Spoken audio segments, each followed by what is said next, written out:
কোনো ধারাবাহিক আরম্ভ হওয়ার পর খুব তাড়াতাড়ি মিল হয় না প্রধান পুরুষ এবং নারী চরিত্রে। মিল হয়ে গেলেও জীবনে নানান চড়াই উতরাইয়ের মধ্যে দিয়ে যেতে হয় তাদের। সেই উত্থান পতনের কখনো পরিবার পাশে থাকে, কখনো থাকে না। এভাবেই এগোয় চিত্রনাট্য।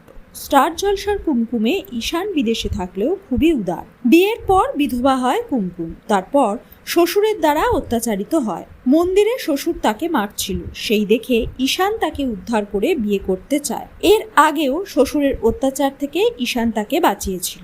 ঈশানের মা তাদের বিয়ের স্বপ্ন দেখে আঁতকে ওঠে।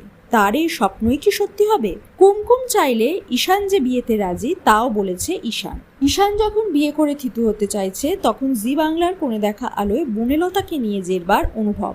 বিবাহ বার্ষিকীতে একসঙ্গে রাত কাটায় তারা। তারপর বনলতা অনুভবকে জানায় সে অন্তঃসত্ত্বা। অনুভব সে কথা লাজুকে জানায়। বনলতা মিথ্যে নাটক করছে তাও বলে। লাজু তা বিশ্বাস করে না। এরই মধ্যে মেডিকেল কলেজে বনলতা প্রথম যে ডাক্তারকে দেখায় তার সঙ্গে দেখা হয় লাজুর। লাজুর কাছে চিকিৎসক বনলতার খোঁজ নেয়। লাজু জানায় বনলতা এখন 5 মাসের অন্তঃসত্ত্বা। চমকে ওঠেন চিকিৎসক। তিনি জানান এটা অসম্ভব, বনলতা তখন প্রেগনেন্ট ছিলই না, তাই এত তাড়াতাড়ি 5 মাসের অন্তঃসত্ত্বা হওয়া কিছুতেই সম্ভব নয়। এরপর কি হবে? এত তাড়াতাড়ি কি ফাঁস হয়ে যাবে বনলতার কারসাজি?